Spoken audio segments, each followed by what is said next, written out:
Hello, everybody. Thank you so much for joining us today. We are here to talk about the 2022-2023 application cycle and to look ahead to next year. And we have wonderful guests with us today. I'm Bari Norman from Expert Admissions. And while everybody is queuing into the room, we are going to start with some brief introductions. I will let our guests introduce themselves briefly as people are getting into the room. But if we could first start with Whitney. Whitney Soule is the Vice Provost and Dean of Admissions at the University of Pennsylvania. And Whitney, if you could just do a brief introduction and then we'll get to Shane. Sure. So as Bari said, I'm Vice Provost and Dean of Admissions at the University of Pennsylvania. I joined Penn last year. Prior to that, I had worked for Bowdoin College, and before that, Connecticut College, and before that, Bates College. So I've made the switch from small private residential liberal arts to a giant urban university. Wonderful. Thank you, Whitney. Welcome. And Shane. Shane is the Senior Associate Director of Admissions at Vanderbilt. And if you could tell us a little bit about you, Shane, that would be terrific.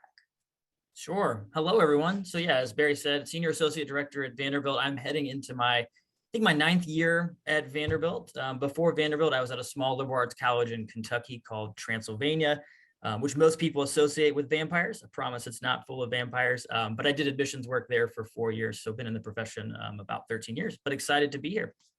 Thank you to both of you. This is the first day of summer, and if there is such a thing as a quiet time in admissions, now sort of that time. So the fact that you've both made time for all of us today, we very much appreciate it. So let's get started. I'd love to start with the application process and the reading process to give everybody a sense of what that looks like on your end. Can you take us through how you read applications? Do you read by region, by alphabet? Does everybody go to committee? Give us a sense of what goes on once an application is read. Shane, if we could start with you, that would be great. Sure. Yeah. So a couple different things going on here. So we do operate in sort of a territory management model. So we do assign officers to different regions of the country, different parts of the world, with the idea that those folks are going to be the experts in those areas. They're going to get to know the high schools, build relationships with the different organizations and counselors in that area so that they are the experts. So that when it comes to the reading process, they're the ones that really understand kind of all the nuances of the files and of that area. When we're getting into the actual sort of mechanics of it and the reading process, we have actually changed that a little bit over the year. We guarantee that every application gets at least 2 reviews in the process. So there are multiple people that are reviewing that application. And usually one of those is going to be that territory manager, but there'll also be other perspectives and other eyes on that application as well. Last year, we actually moved to a little bit, I know you've heard a little bit about sort of the CBE or sort of the paired review. Ours is a little bit different in the fact that we had 2 people reading the file sort of at the same time, and then actually sort of talking through that sort of application. So instead of having the reviews be completely at separate times, they were happening sort of at the exact same moment and then sort of having a discussion about that. So still getting the same sort of dual review, but a little bit different way of sort of doing that. As we sort of move through our different processes here, we do have different scholarship committees that if students have applied for scholarships, they'll be reviewed sort of in that capacity. And depending on the scholarship, faculty could be involved, other parts of the admissions office are involved, even other offices on campus may be involved with that. But there are other students through the admissions process that may be talked about in committee as well. So all of that to say, there's a lot of different perspectives and a lot of different eyes that are seeing these different applications. And Whitney, what about at Penn? I would say very similar to what Shane just described. We do have 4 undergraduate schools at Penn. So we have the College of Arts and Science, which is the largest of the 4 schools, your sort of more traditional liberal arts model. And we also have Wharton, which is the business school, engineering, and nursing. So in addition to pairing readers on files, we also have committee conversations that are school specific. So applications begin to loop through the reviews as, so we organize reading by territory, and then we organize by school, program within school, and run our committees by the school to which the student has applied. So, but otherwise very similar to what Shane was describing. Yeah, and while we're talking, both of your schools offer some highly specialized programs, or even have some highly specialized schools. Can you talk a little bit about how that process and the balance of general academics and then that specialty, for lack of a better word in the moment, how that plays into the reading and evaluation process for students who are applying to those programs or schools? Sure. Since I'm off mic, I'll start and then pass it back to Shane. So if a student is applying to a specialty program for us would, well, first of all, there's the individual school to which a student would apply. And so they have to select that when completing the application, that they're very definitely applying to Wharton, or they're very definitely applying to College of Arts and Science. And then secondarily, they select the program or major that they might be interested in. But there are some specialized, what we call coordinated dual degree programs, which means a student would be applying to earn a degree from, let's say, nursing and Wharton at the same time. That would be a coordinated dual degree. They're applying to that. They would be accomplishing the coursework for both of those degrees simultaneously. And so they're applying into that at the time of application. If a student indicates on the application that that's what they want to do, they get more questions added. Sort of, it's a conditional logic that will then bring up more questions for the student to answer about each of those degrees and why they're interested in that coordinated dual degree. And I would say that even for students who are not applying to one of the highly specialized coordinated dual degrees, that one of the supplemental questions is for students to be able to tell us about what it is that they would like to pursue at Penn in study, without obviously having memorized the catalog or anything else, but to be able to connect what they see academically at Penn to the academic interests that they have explored so far, and start to make that connection. And I think being familiar with the curricular requirements that would be important to be competitive for engineering is really important to understand if you're applying to engineering, because it might be that if you have not had higher level calculus, or if you have not had calculus or higher level calculus or higher level physics with calculus within it, that is a pretty, it's not a requirement, but it is where most of our students start curricularly when arriving for engineering. But it might be that a student is interested in other components that have to do with engineering, not necessarily an engineering degree, may be really well suited for arts and science and pursuing physics, let's say. So really having students think about what are the curricular requirements of what I'm indicating as my interest here, and do I understand that the work that I've been doing and what I'm saying I aspire to do when I get to Penn, that those two things align. That's a good prep activity for students when they're filling out the app. Thank you. Sure, and similarly, and we have the 4 undergraduate schools at Vanderbilt, and so all of our admissions officers are trained to sort of read through the lens of that school and kind of looking for that fit. So we have sort of that general College of Arts and Science, liberal arts type fit, which again is going to be a little bit more general in nature because there's so many different programs and majors over there, and students aren't actually being admitted directly to a major.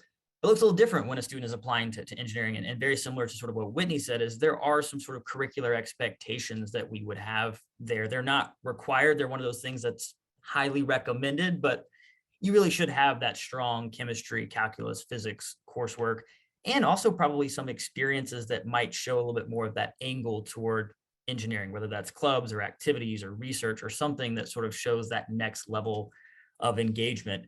We have a school of education that even has sort of 2 halves to it. So when we're looking at sort of that education half, we're looking for experiences working with kids. Like, I'm often maybe confused if a student applies to the School of Education and they have not engaged with kids in any sort of capacity.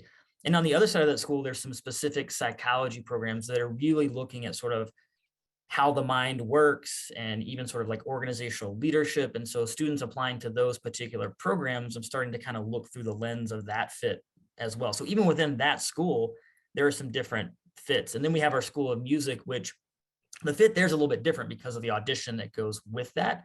So we're sort of evaluating more the academic student life side, while the School of Music faculty is looking at the audition performance side. So a lot of different things that we're looking at depending on the school that a student might be applying to.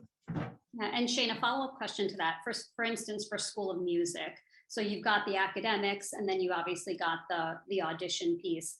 is it a 50-50 sort of that both sort of, let's say, call them committees for lack of a better word, committees have to say yes? And if there's, one says yes, one says no, it's a no? Or is it that could the artistic side, because it's a school of music, possibly have a little bit more weight in some instances? Are you able to share a bit about that?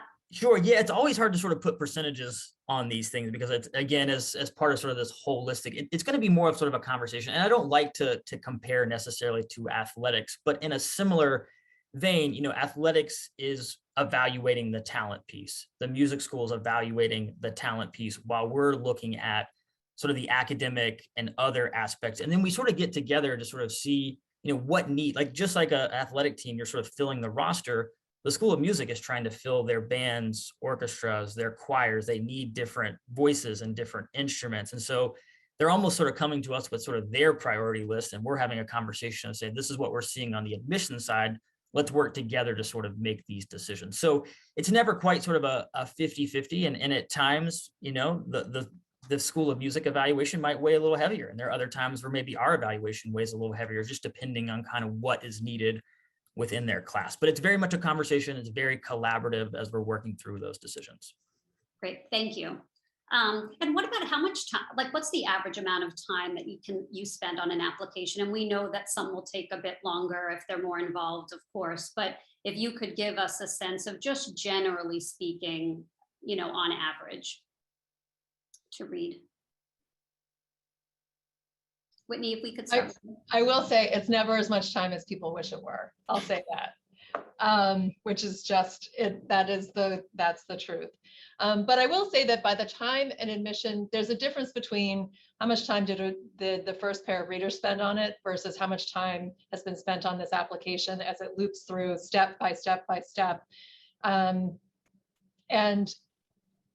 again, by the time somebody's admitted, I don't even know how much time that's been, but quite a bit of time. It goes through so many steps, including preparing for a committee conversation, right? So the time that somebody spends with a file, there's the time spent reading, there's the time spent preparing that file to be talked about in a committee, there's the time that it's in the committee, there's the time that it moves after committee to the next place, there's the review on where it is there before it goes to the next place. Some of those can happen really quickly and sometimes it slows down. But I do remember somebody asking me once, how long do you spend on a file? And I said, how long do you think we spend on a file? And he said, I don't know, like 2 or 3 hours. And I was like, no, it's not 2 or 3 hours. It's hard to put a time to it, but it is probably, I'm just going to say it's less than you wish it were, and as much time as we possibly can make it before we put a final decision on. Whitney, how many readers do you have in your office? How many people are reading applications? We have 28 and we have 55,000 applications. Okay. Thank you. Shane. Sure. Yeah, this is always one of those things that's super hard to quantify, because also throwing in an extra layer here, like if a student's applying for scholarships or something else, there's another set of eyes that are. And I saw a question about, how scholarship and admissions apps are sort of looked at. And usually scholarship committees also see the admissions application as well. So they have that context. So it's always hard to quantify. If you were just talking about that actual maybe first review and you were just trying to put a time on that part, I would say the average is probably 15 minutes, which I know when you say a number like that, people are like, 15 minutes? That's crazy. How do you get through that? But keep in mind that we are trained and we know exactly where to look for information in a file. I mean, we're able to open up, we know quickly where to go, what to get. That might just be the actual review. That's not even talking about sort of preparing the file before it even gets to the reader. That also is, as Whitney talked on, you move on to committees, the time in committee, decisions after committee, looking at the pool as a whole. I mean, when you throw in all that time, it'd be really hard to sort of quantify. But if you were just trying to put a number, and again, that's an average. Average doesn't tell the whole story. I think there's going to be files that could take longer, especially if they're really, really super competitive in our pool. There may be files where we're able to tell pretty quickly that they're just not the right fit for what we're able to offer or what we have on campus. And we might be able to move through those a little bit quicker. It's always hard to quantify, and I'm even scared to sort of throw out that number, but at least that's mostly focusing on just that one read that you might have. Great. Thank you. I thought that was actually pretty good, 15 minutes. I wasn't expecting you to say that much. So I thought that was a great answer. Let's switch gears a little bit to scores. This is something we had a lot of questions about from people in advance of today's event. How has test optional, try to grab sort of all the questions in one if we could, if you could speak as broadly as possible. How has test optional changed how you read and evaluate, and just how has it changed things in general for you? And Shane, if we could start with you. Sure. Yeah. So what's interesting is when we switched to test optional, I think I had this notion that it was going to change our process dramatically. And what I found is it doesn't change the process as much as everyone thinks. I think the first thing that we are always tasked with as admissions offices is making sure that students are academically prepared to be successful at our institution. And when we all asked for test scores, we sort of had two things to look at. We had that test score, and we also had sort of the academic record, which was more than just the GPA. I mean, it's unpacking courses and rigor and context. Now, in the test optional world, sometimes we have both of those. Sometimes we just have the academic record. But we're then able to, if we don't have a test score, we just put a little bit more focus on that academic record. But sort of once we've determined, hey, this student is fine academically, they're competitive in our pool, it doesn't really change the rest of the review process. When I'm looking at extracurricular activities, I'm not thinking in the back of my mind, oh, well, there's no test score here. Like that's not how that works. It doesn't really change how I look at recommendations or how I look at the essay or the writing or the personality or the school fit. So it doesn't change that sort of holistic review, I think, as much as people might expect. What I have seen is the move to test optional has, of course, I think, opened up a lot of doors for students. I mean, it has removed a barrier in the process.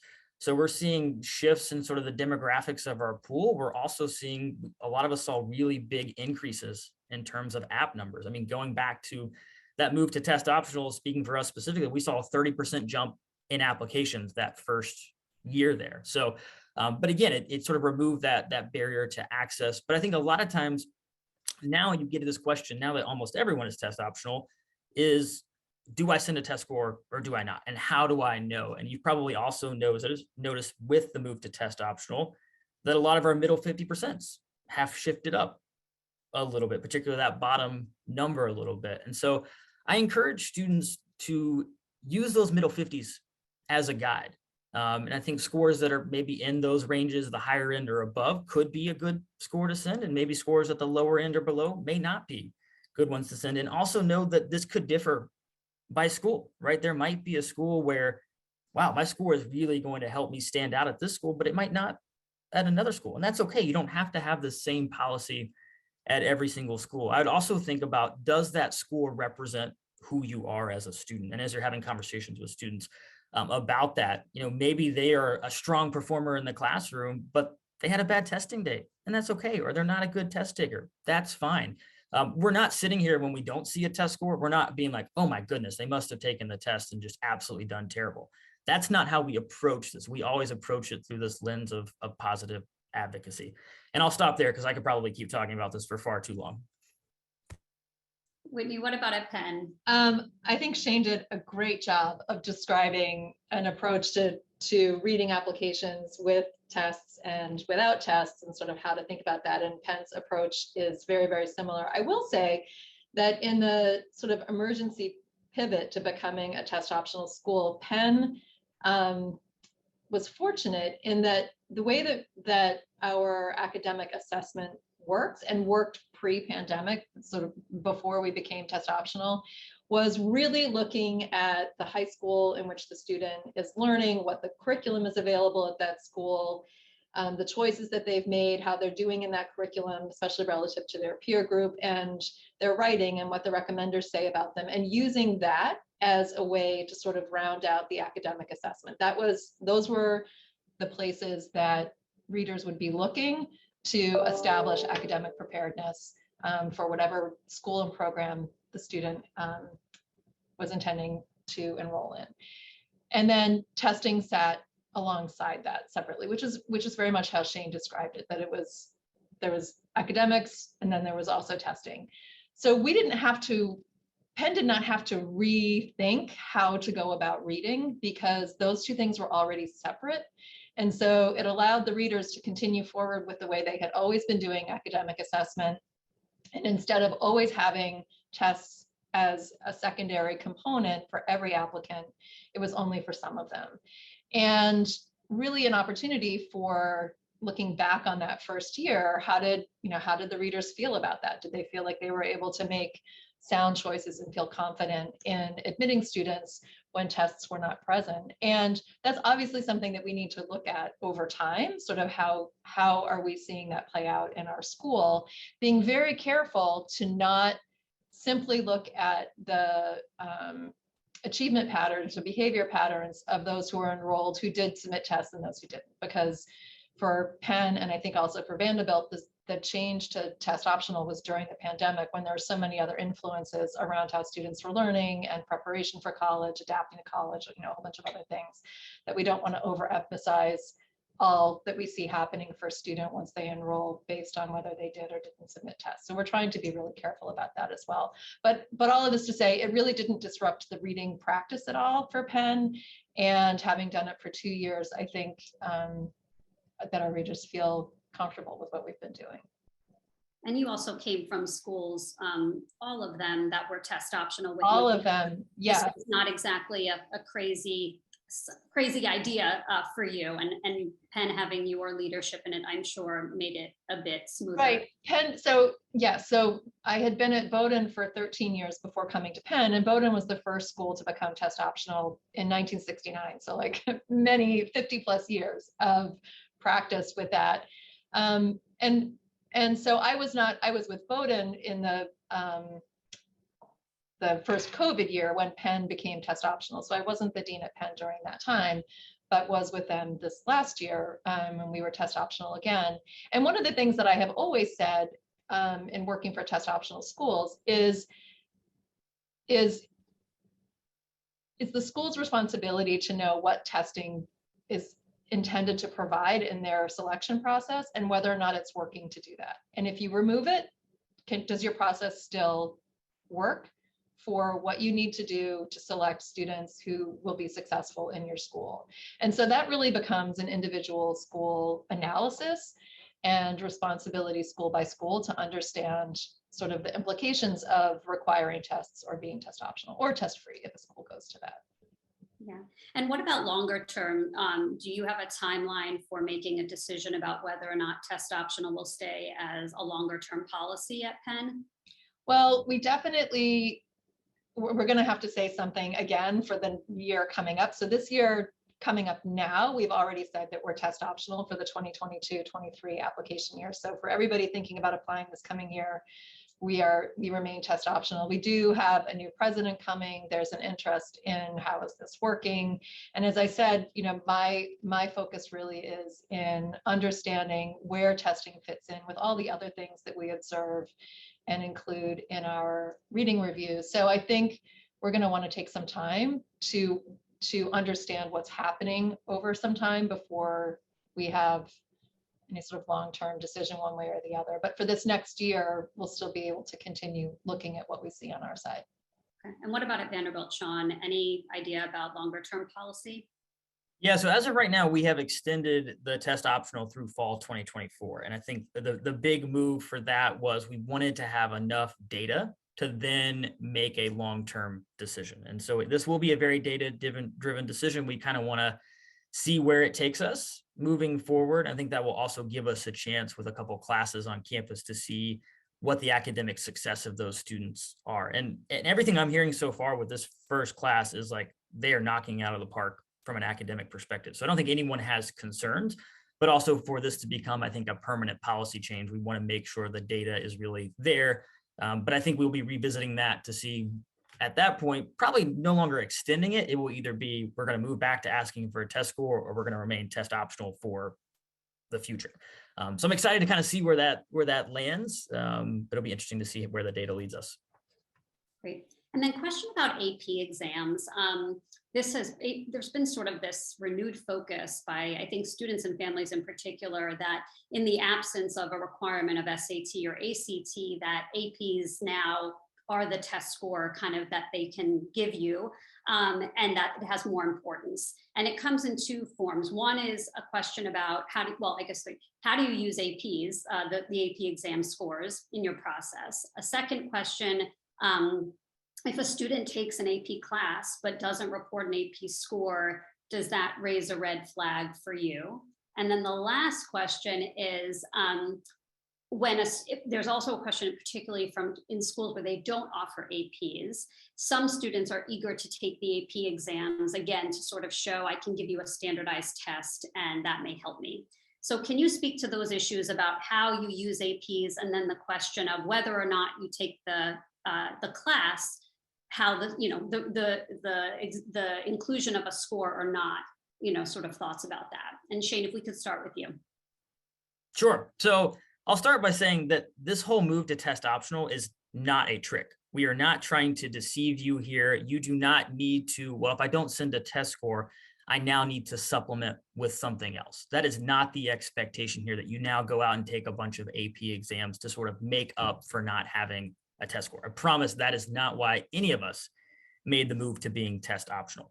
If we see AP scores and they were reported on the application, we'll look at them. And if they're not there, we won't look at them. And again, it's one of those things that's kind of always been optional in our process. If you're in an AP curriculum, and let's say, for example, you are taking 4 or 5 APs, but you choose to only send us 2 AP scores, I will look at those 2 AP scores. And this goes back again to this idea of positive advocacy. I am not assuming if you sent me 2 AP scores that you must have done really poorly on the other exams. I am saying, wow, you took a really strong curriculum and you have a nice proficiency in these 2 particular areas that you chose to report on that application. You see how that is framed through this lens of positive advocacy. Now, let's say you're at a school that doesn't offer the AP curriculum. And I have this conversation a lot with international students, particularly students in like national or state level curriculums. They're like, you're not going to have any idea what my curriculum is about. Of course I am. It's my job to understand your curriculum. And trust me, those national curriculums or those other curriculums out there are plenty of exams that you're taking with that curriculum. You do not need to go and take AP exams on top of that.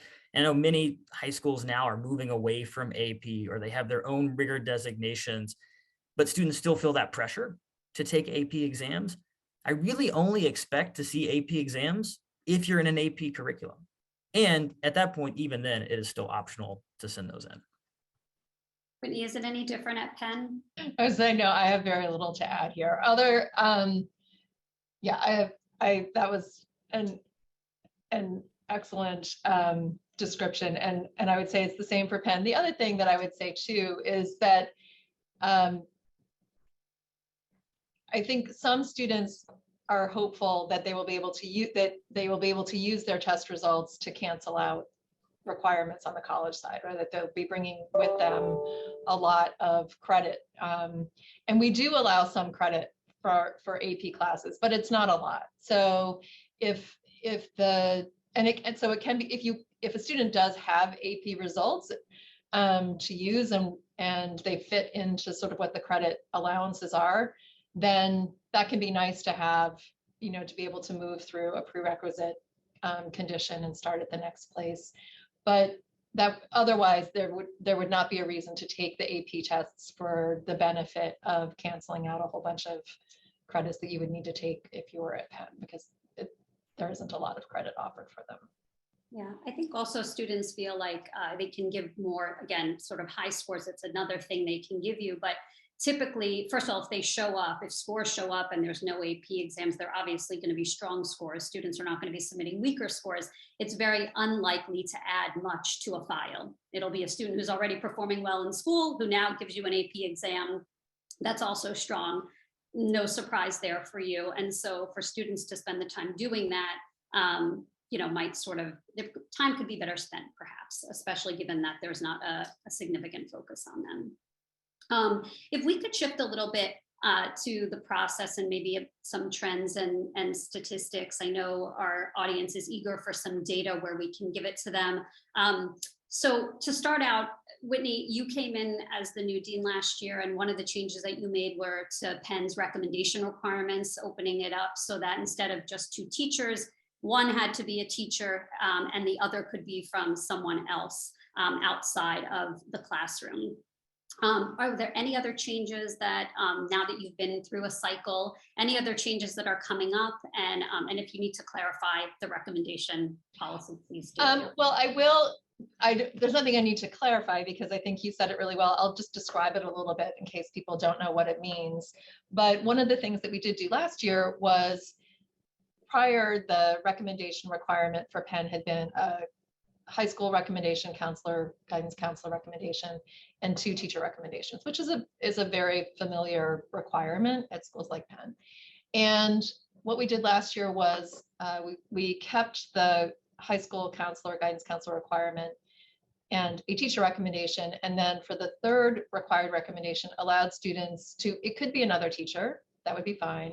But if they felt like they didn't know their teachers very well or didn't know 2 teachers very well who could speak about them in detail, then they could choose another adult who they felt could be articulate in talking about sort of their motivation and their problem solving skills and what they might be like as a learner or a community member, and trying to give some freedom to students who would necessarily meet the requirement by getting another teacher if that were the requirement. But if we gave them a little bit of room to look outside of that, might feel more comfortable with choosing a different adult. And the guidance that we gave was, it could be a coach, it could be a job supervisor, it could be a mentor, it could be, like I said, any adult who has this view on you and can be articulate. I had one student ask me if her best friend's mom could write for her. And I was like, yes, she can, right? Because that person probably knows you really well and has seen you in a number of different situations and can be specific in describing you. And I think we all know that how students learn and operate in the world shows up in how they approach their academic work as much as it does and how they approach the other challenges and experiences they have in their lives. And so last year was the first year that we had that policy. We're doing it again this year. And now that we've just settled the class, we'll have a chance to go look at this year and see, how many students really took us up on that. That was going to be my next question. Yeah, don't know that one yet. At the next webinar. Yeah. Shane, what about at Vanderbilt? Are there any changes in the pipeline? They're actually not. We pretty much kept things the same in terms of things that we asked for. We keep it pretty simple, even on sort of our supplemental piece there. We don't even really have much of a supplement. It's just sort of that one extracurricular essay, but we have continued to sort of keep the recommendations the same. I do like this idea though, so maybe I will steal it. We'll see. Yeah, I love it. I think it's really, really nice. It gives some flexibility and still gives you the option for students out there to use a second teacher if that's the best choice. And then what about waitlist activity? Did either of you have any waitlist activity? Could you share a little bit about that? Whitney, if we could start with you. Sure, we did very little waitlist activity. Our class for all 4 schools altogether is 2,400. And so we brought in, I think, probably about 50 or so students joined the class from the waitlist, maybe not even quite that many, and we've closed the waitlist. So our class is full. All right, and then hopefully, I'm sure a little bit of summer melt. You're with crossing your fingers for as well. I just updated our finance office this morning at 8 o'clock. Here's our class plus melt. Shane, what about at Vanderbilt? Was there any waitlist activity this year? There was. So actually, we build waitlist activity into our enrollment management model. So we typically budget that about 7 to 8% of our class will be from the waitlist. And so the way things kind of came in, that's pretty much where we have landed. And most of our waitlist activity happens, May 2nd, May 3rd. So we have not officially closed the class, at least when I started this webinar, we had not. I know we are getting pretty close because I think we're right where we need to be, also building in for sort of the summer melt activity, but we're in a good spot. It seems to have wrapped up a little bit quicker than I think it has the past couple years. The past couple years, it's kind of sometimes gone into July, and there's a lot more unknowns around the pandemic and everything, but I think we are pretty much in a good spot. So it had some movement, but it is going to wrap up a little bit sooner than normal. And then while we're on sort of it's a sort of related. Just a quick question about transfers, sort of off the regular sort of traditional first year path. Did you see an increase in transfers this year, like in terms of applications and how many? Not, you don't talk about specific numbers and get into that, but kind of how many you're bringing in or percentage that you're bringing in, because that's something that there's been also some increased interest in. And Shane, if we could start with you on the transfer question. Sure. Yeah. So we actually have a pretty robust transfer process. We typically bring in anywhere from 220 to 240 transfers every year. I think we've kind of settled on that 240 number for the past couple of years. We are actually almost wrapped up with that process, as well as that class is looking really strong and solid. But just as a general trend, we have continued to see those transfer numbers kind of go up a little bit every year. It's not growing nearly at the rate that our first year pool is, and it's not nearly as competitive as that pool, but it is getting a little bit more and more competitive every year.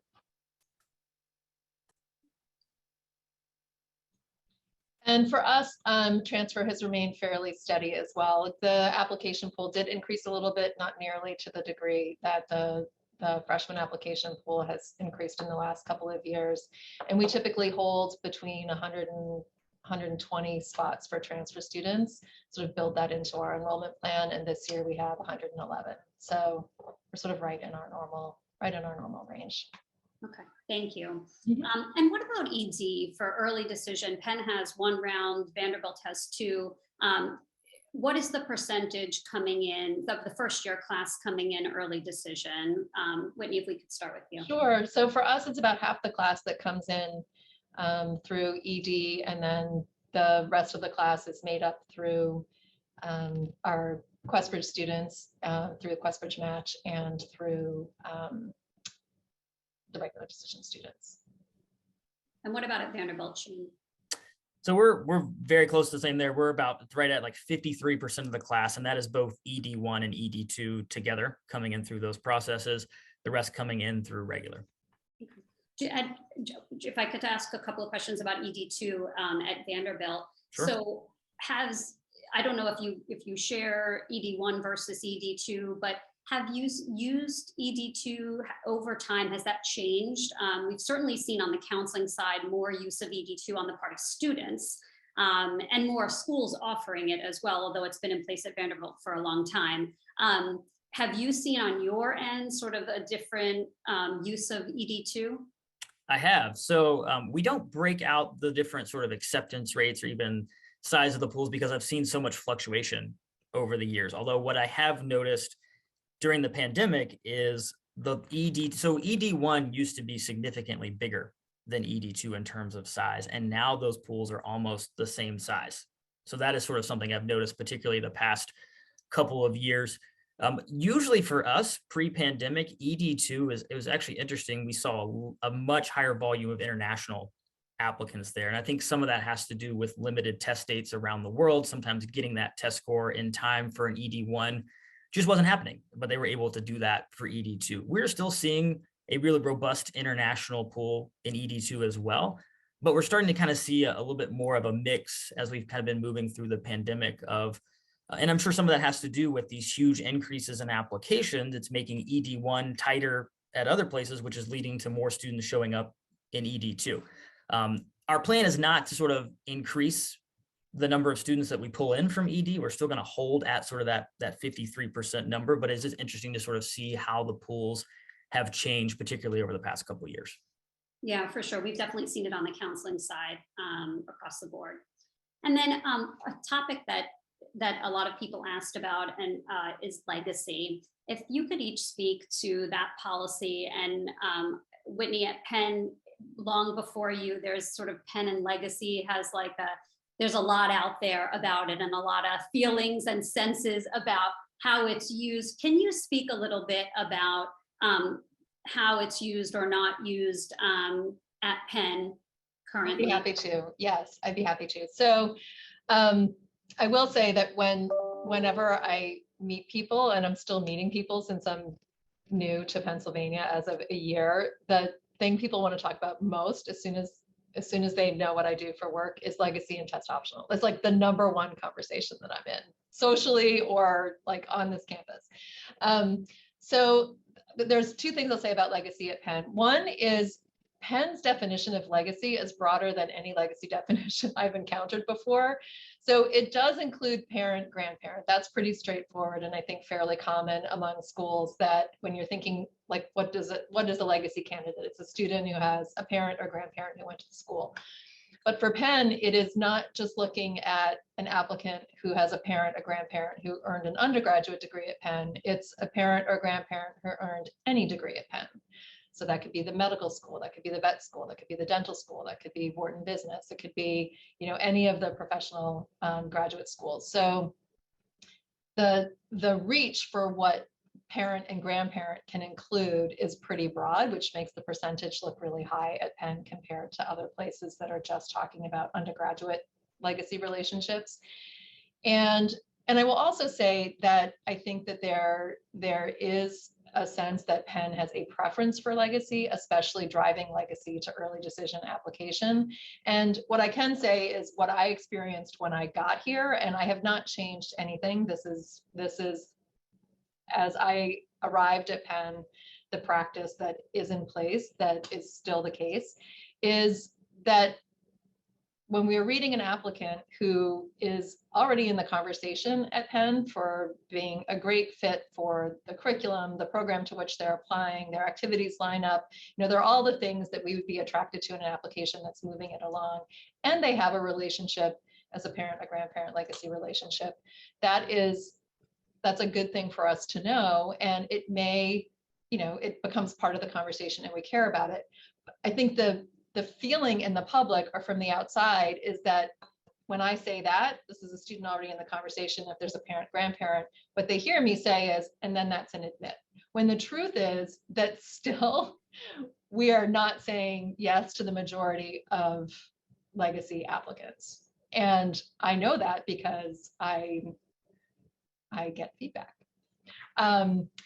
But the truth is that I think people hear legacy, and if we listen to it or pay attention to the fact that there is a legacy relationship at all, what people think that means is that that's an automatic admit, that a qualified candidate who has a legacy is admitted, and that's sometimes the case, but that's not always the case, because our applicant pool, as I said earlier, 55,000 students are applying for 2,400 places. And there are many, many things that we are considering and balancing that are really important putting the class together. Legacy is one thing that we consider, but it doesn't come in front of everything else. Two follow-up questions to that. One, so siblings, in terms of legacy, siblings are not considered legacy, is that right? Yep. Okay. Cousins, aunts, uncles, siblings, they're not considered legacy. And then other question, and I'm kind of taking a little bit of a leap here, is that in the last couple of years, I think there has been a sense of like, oh, the types of, because it's easy for people on the other side to say, well, a kid like this is like my kid, which of course we know that that's nearly impossible to do, but people do it and we understand why. And they were legacy, and now kids like that who are legacies aren't getting it, and then they make assumptions based on it. Would it be fair to say that with the enormous surge in applications, particularly over the last 2 years, that there's just a pinch on all ends? And so there's sort of, you can look at legacies by themselves, but it's not really affecting just legacies. It's the whole pool that's getting pinched because you've got a broader, bigger pool that you're choosing from. So of course, some people who in other years may have gotten in wouldn't be getting in. I think that's spot on. And I think you can spin that out into any particular category. I see Shane nodding, but Shane said Vanderbilt's applications went up 30%, Penn's went up 34% in that 2021 year, went from 38,000 to 56,000.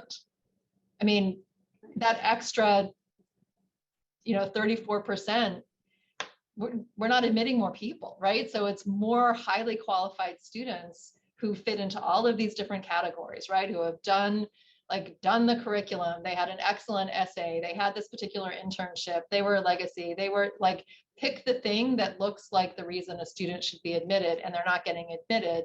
And it's easy for the public to say, well, they're not taking this kid because they're doing this instead, when in fact, there's just a lot more amazing students who are getting a no from us because the class isn't getting bigger, but the applicant pool is. Right. And are there no plans to increase the size of the class? Is that right? Yeah. Yeah. Okay, and Shane, what about at Vanderbilt? So in terms of legacy stuff, I mean, it's very similar to what Whitney has sort of outlined there. I mean, we keep track of that. We know who's in the process. We do not have any sort of favoritism to those applicants. It's kind of, again, one of those things that we look at kind of at the end. I mean, the student has to emerge for all the reasons that we look for in the holistic process. And as we sort of get to the end there, if we notice those relationships, certainly it can come into play, but it's kind of more of a, I almost say like a tertiary piece of the application that we are looking at. And we even have in our system, and this, I don't want to say that this is to favor one relationship over another. It's just helpful in reports to know if it was a parent that, you know, parent, legacy, grandparent, but we even have designations for, not that they're necessarily legacies, but sibling or other. It can just show up on a report just so we're aware of who's in the pool. It's helpful for us to know. But again, I think there's this perception that legacies have an advantage, and it's really not the case. The student has to be successful in our admissions process in general. Thank you. And what about the interview? Both of your schools offer alumni interviews. In sort of broader regular life, oftentimes the interview is everything. You know, if you can get the interview, if you can nail the interview, like that's it. In the college admissions process, it plays a bit of a different role. And so oftentimes students or families might be saying they're going to interview so fabulous that even though, let's say, they're off a fair amount academically, like once they have the opportunity to interview, this is going, you know, kind of to make the difference. Can you speak a bit about how much the interview is weighed relative to academics? And if we could start with Shane, that would be great. Sure. Yeah. So for us, it's one of those pieces that is optional. And this is another one of those things that truly is optional. This is not meant to trick you. But this is not going to make or break an application. And the way we run ours, it's all done by alums, either in your local area as we start to maybe return to in-person interviews, or during the pandemic, these have been done virtually. And it's really, I know a lot of people think interview, they think someone's going to come in and ask all these questions and take serious notes that's going to come in and affect the application, when really it's actually more of a conversation that is happening. And it's really a chance, yeah, the interviewer will ask a couple questions, mostly to sort of expand on your application or talk about interest or activities more in depth. But it's also a chance for the student to come and ask questions and hear from someone who lived that experience. So in some ways, it's also informational in nature and more of a conversation. After that interview, the alum will send us a short write-up, kind of summarizing what happened, maybe their thoughts on the student. And that comes in essentially as like an extra letter of recommendation. So it is a piece of the puzzle that is there. When I have an interview write-up, I will look at it, but I have never seen it really sort of tip an entire application toward a yes or toward a no there. It's kind of just almost like extra context that we have in the application. So I promise you, it's never going to make or break a decision. And I tell students this all the time: you are incredibly busy in all the things that you are doing, and you may not have time to do an interview. So please know that it's not going to make or break that decision for us. What about at Penn, Whitney? Yeah, again, it's also, it's additive and it's contextual. And we really think of our alumni interviewer fleet, which is an incredibly dedicated group of alumni interviewers, as really being ambassadors for Penn. So it is as much a chance for the student to hear from somebody who has had a Penn educational experience and wants to talk about that, and sort of to meet a human being who's connected to Penn, even if it's meeting that person on screen. And we're still doing our interviews. We're still doing interviews virtually, and I think we'll continue to do so. So when we get the feedback from the interview, it really is understanding that this is the context of an admissions interviewer asking conversational kinds of questions, right? Not test questions, not really is to invite a conversation with someone that they've not met before, who's interested in Penn, to be able to have a conversation that has Penn as the shared piece of interest. And so the student can ask the interviewer about their experiences at Penn, their experiences after Penn, you know, anything they want to know. And the interviewer can also ask the student about what interests them at Penn or what their academic or extracurricular interests are in high school, and try to connect those interests to what the interviewer knows about Penn as well, to sort of help that student make those connections. But the evaluation on candidacy is really done in the admissions office with the admissions officers, and the context that comes from the interviewer notes is helpful, and it's nice for us to have it, and we appreciate it. But the decision making is really influenced by the assessment components of the application that are really critical and are required within the application process. Thank you. And then I've been just looking at some of the questions that came in. If we could go back for just a minute to legacy, Whitney, specifically, there are a couple of questions at Penn that I think are fairly straightforward and would be helpful. First is, does legacy include faculty children? No. I mean, we do know when faculty children have applied, but that's not part of the legacy definition. Okay, and Shane, I see you nodding, and I assume that's the same at Vanderbilt. And then for the parent versus grandparent legacy at Penn, is one weighed more or the other, or are they considered the same? The same. Okay, thank you. And Shane as well, I would assume at Vanderbilt. Okay, thank you very much. All right, now we're going to move on from that. Could we speak just a bit? We talked about the applicant pool broadening and just surging and becoming bigger. This obviously impacts what your incoming class looks like. And we would love to hear, in whatever ways you're able to share statistically, a little bit about this year's incoming class. Shane, if we could start with you. Sure. Yeah. So we're not looking to sort of increase the size of our class, but what we are seeing is just a lot more diversity across the board in a lot of different areas. I mean, again, it's opened up access to so many more students. And I think kind of two big areas that I've seen really big growth in is our first generation student population has jumped significantly. I think it went up about 5 or 6% in this year's incoming class. Our Pell eligible students have also gone up about 2 or 3%. So super excited to sort of see some of those barriers removed for students, seeing more of those in our pool, and also seeing them emerge as successful candidates and admits for us. We've also been trending toward more international students as well. And obviously we were trending up a little bit before the pandemic. Obviously the pandemic sort of threw a big wrinkle in that, but then we saw sort of a big surge in international applications last cycle. And I think that surge will continue. And we have been growing. We had been about 8% international. We are well on our way to sort of that 12% mark there. So we started to see that in our incoming classes, and to see what I was really excited about is the diversity of citizenship in our pool. I think has really changed dramatically. Again, with a lot of countries, there are so many or so limited options in terms of testing. And now with that barrier removed, it opens up those doors to students. So really excited to sort of see that the access piece that the removing of tests has really allowed. Yeah, and for us, I would say as well that this year our class is more diverse than it has been before. I think we moved this class is likely to be about 19% Pell eligible and 55% students of color. And we're about 13% international students. So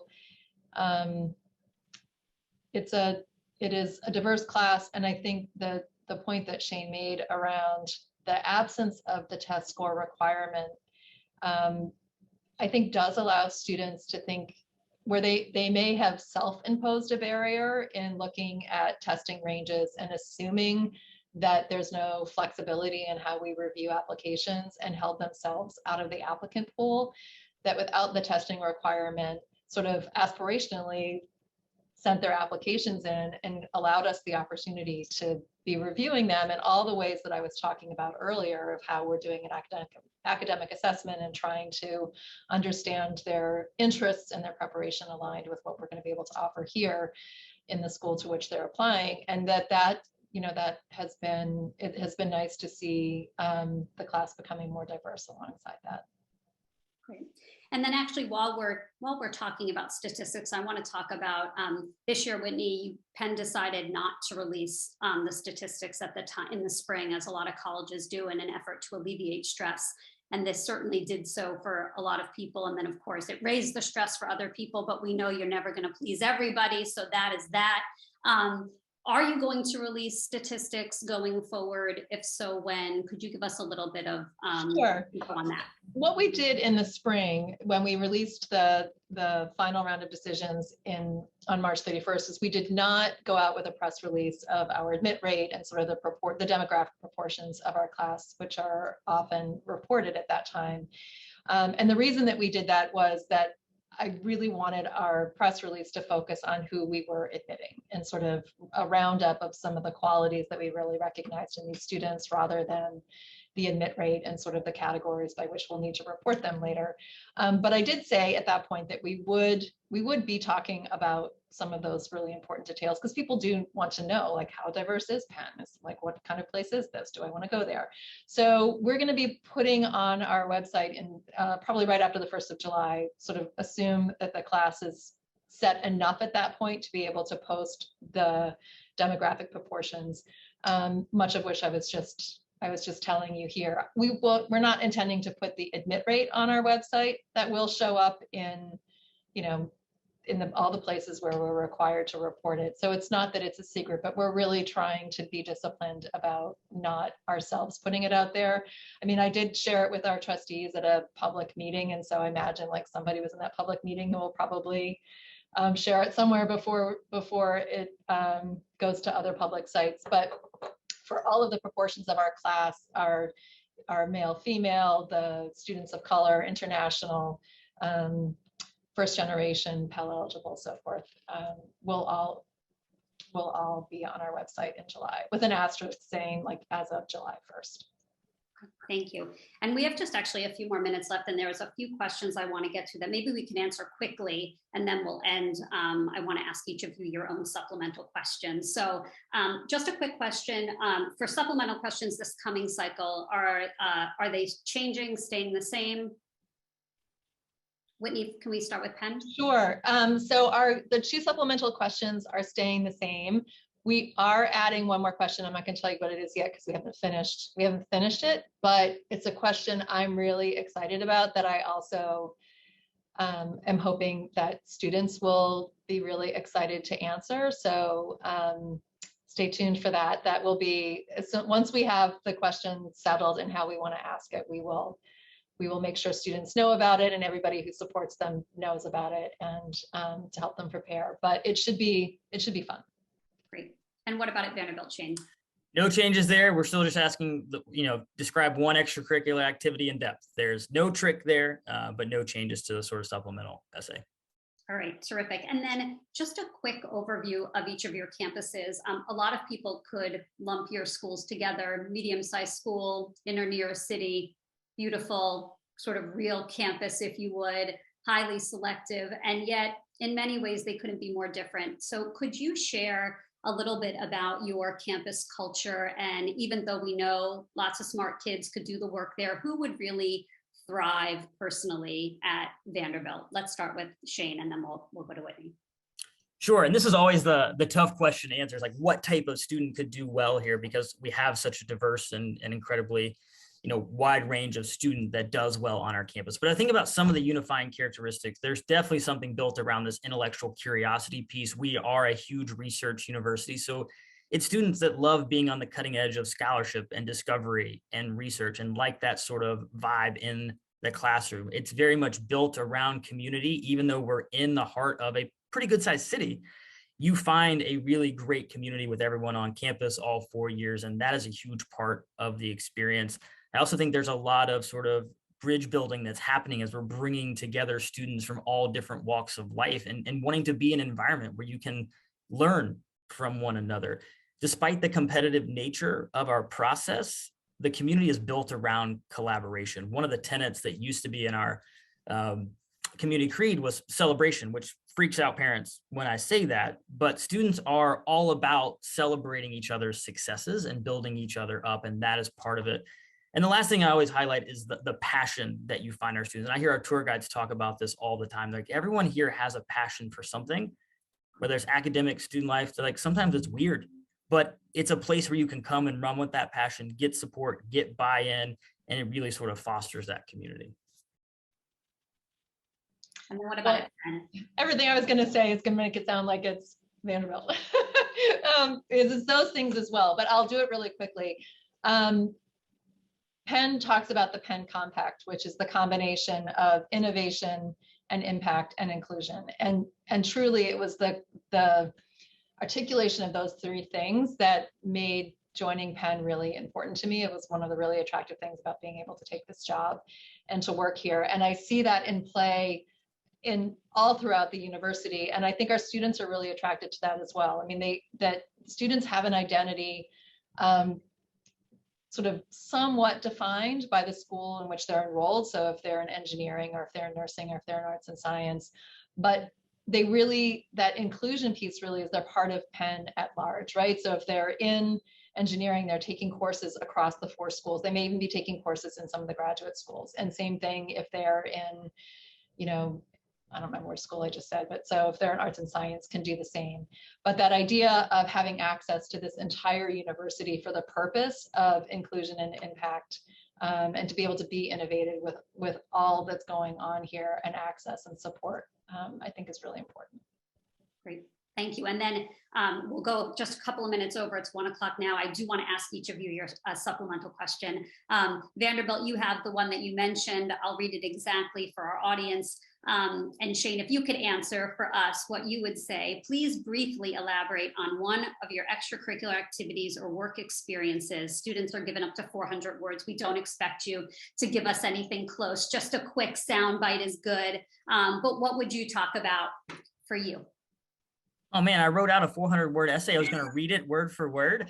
No, so and I'm also thinking about myself as a high school student, what I would write. So I was a big time golfer. That was my thing. But I think what I would hone in on there would be talking about how it challenges me both from a physical standpoint, but also what I love about the game is the mental challenge that comes with that. And the fact that it's an interesting combination of being an individual sport because it is you competing against the course, but you're also part of a larger team. And it's one of the things I love about the game of golf. And you're being out there, it's just you in the course. Sometimes you get the most beautiful sunrises and sunsets when you're out there, but the experience and the challenge that comes with that is something I love about the sport. So I'd probably dive into that in 400 words, of course.